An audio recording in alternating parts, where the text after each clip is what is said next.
Oi, pessoal! Vamos falar hoje sobre biogeografia de ilhas. É uma teoria proposta por MacArthur e Wilson em 1976. Vamos lá?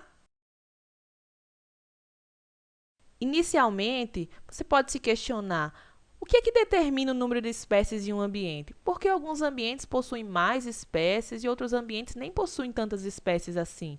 Uma explicação bem simples seria o quê? Seria que um ambiente com maior variedade de hábitats, ele tende a comportar mais espécies. Porém, um outro ambiente que possua menor variedade de hábitats, que é esse caso aqui da direita, ele tende a comportar menos espécies. Mais espécies para um ambiente com maior variedade de hábitat e menos espécies para um ambiente com menor variedade de hábitat. Só que lá em 1976, MacArthur e Wilson acharam essa explicação muito simples e daí então eles elaboraram a sua teoria da biogeografia de ilhas. Vamos lá aprender o que eles disseram?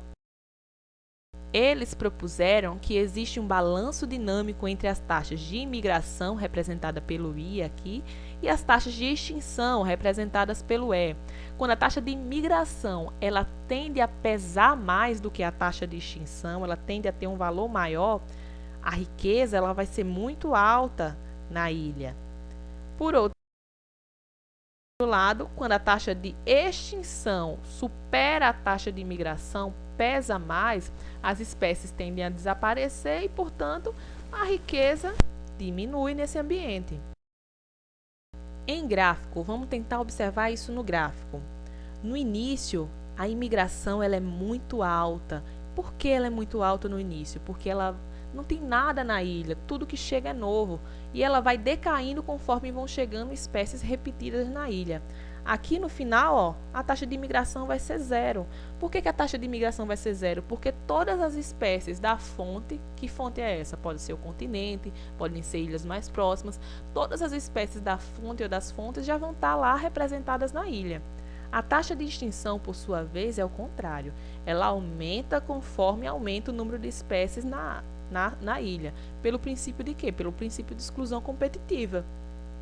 Nesse ponto aqui do meio, nesse ponto central, a gente tem um equilíbrio dinâmico. É nesse ponto que vai ocorrer, é nesse ponto que vai determinar a quantidade de espécies nesse ambiente. É esse ponto que vai ocorrer o balanço entre as taxas de imigração e as taxas de extinção. Esse balanço, pelo próprio nome, já supõe que é algo variável, não é algo fixo. Ao longo da história da vida, isso aí vai mudando, vai sendo alterado ao longo do tempo. É o balanço entre essas duas taxas que vai determinar a quantidade de indivíduos numa área. Abaixo desse ponto, a riqueza ela tende a ser maior. Por quê? Porque a imigração ela supera a extinção. Acima desse equilíbrio, por sua vez, a taxa de extinção ela supera a taxa de imigração. Portanto, a riqueza ela tende a decair. Existem também duas variáveis, são elas o tamanho e o isolamento, que são importantíssimas para determinar as taxas de imigração e de extinção. Só relembrando, o que determina a quantidade de espécies em um determinado ambiente, de acordo com a teoria de biogeografia de ilhas, é o que? É o balanço entre as taxas de imigração e de extinção. E essas variáveis, tamanho e isolamento, elas atuam sobre essas taxas de imigração e de extinção. Vamos entender a relação do tamanho com essas taxas. Quando uma ilha ela é grande, então o número de espécies comportadas tende a ser maior do que quando uma ilha ela é pequena. Bem simples, né? Uma ilha pequena comporta menos espécies do que uma ilha grande. Simples. Vamos tentar ilustrar isso aqui nesse desenho. Vamos tentar ilustrar. A ilha 1 ela é maior do que a ilha 2. Notório, né? Então, a ilha 1, por sua vez, vai comportar mais espécies do que a ilha 2. Aqui já temos 3 espécies diferentes, com sapinho 4 espécies. E a ilha 2, por sua vez, por ser menor, só comportou nesse exemplo aqui a espécie de sapo. Ah, sim, esqueci, tem o coco. Isolamento. Como que o isolamento ele influencia essas taxas? A ilha, quando ela é mais próxima do continente ou mais próximas de outras ilhas, elas tendem a comportar mais espécies do que uma ilha quando ela é distante de outras ilhas ou distante do continente. Então, a ilha, quando ela é mais próxima, ela tende a abrigar mais espécies do que uma ilha que é distante. Representando aqui, nessa figura, nós temos duas ilhas, a ilha número 1 e a ilha número 2, só que o 2 ficou um pouquinho afastado, mas dá para vocês entenderem. A ilha número 2 está mais próxima, portanto, vai poder abrigar mais espécies, até porque a dispersão das espécies é bem variável, o comportamento de dispersão, isolamento e tamanho. Como essas duas variáveis juntas podem influenciar as taxas de imigração e de extinção? Percebam que desse lado esquerdo aqui, lado esquerdo, né? Eu tenho um problema com lateralidade. Enfim, lado esquerdo. Nesse lado esquerdo, as letras representadas por P e por D significam P, próximo, D, distante.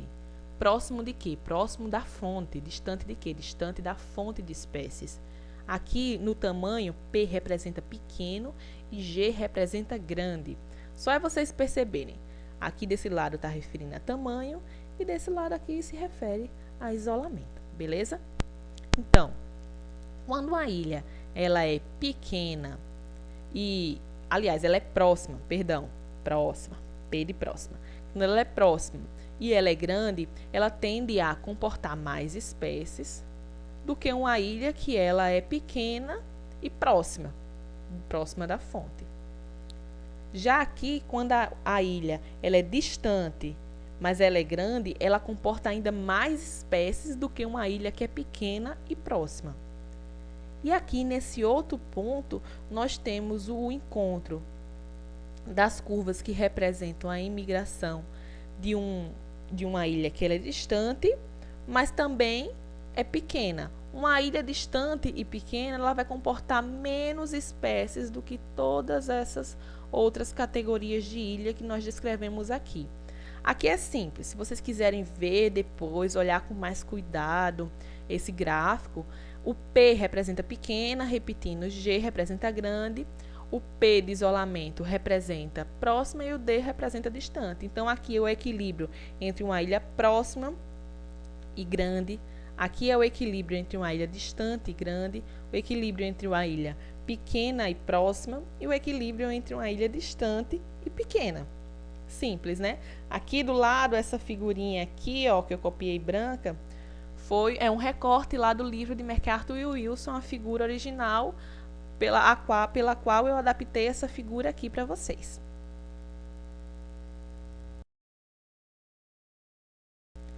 Então, o que nós aprendemos hoje? Primeiro, existe um balanço contínuo de espécies, que é totalmente dependente das taxas de imigração e de extinção. E essas taxas, elas variam muito, mas variam de acordo com o quê? De acordo com o tamanho e o isolamento da ilha, que você pode fazer uma analogia para uma mancha ou um fragmento de hábitat. Por exemplo, um fragmento, um remanescente de Mata Atlântica, pode ser aplicada a teoria de biogeografia de ilhas nesses outros contextos também. Claro que com suas ressalvas. Algo que a gente também já aprendeu nas semanas anteriores, quando a gente falou de fragmentação, quando falou de efeito da matriz, efeito de borda, falamos de fragmentação e tudo isso. Então, a teoria da biogeografia de ilhas pode ser aplicada nesse sentido, no sentido de um modelo metapopulacional também. Com suas ressalvas, lembrando. E aprendemos que a riqueza de espécies de uma ilha, ela tende a ser inversamente proporcional ao seu isolamento e diretamente proporcional ao seu tamanho. Ou seja, uma ilha, ela tende a ser mais rica em espécies quando ela é menos isolada, ou seja, quando ela é mais próxima do continente ou de outras ilhas. E tende a ser menos rica quando ela é mais distante.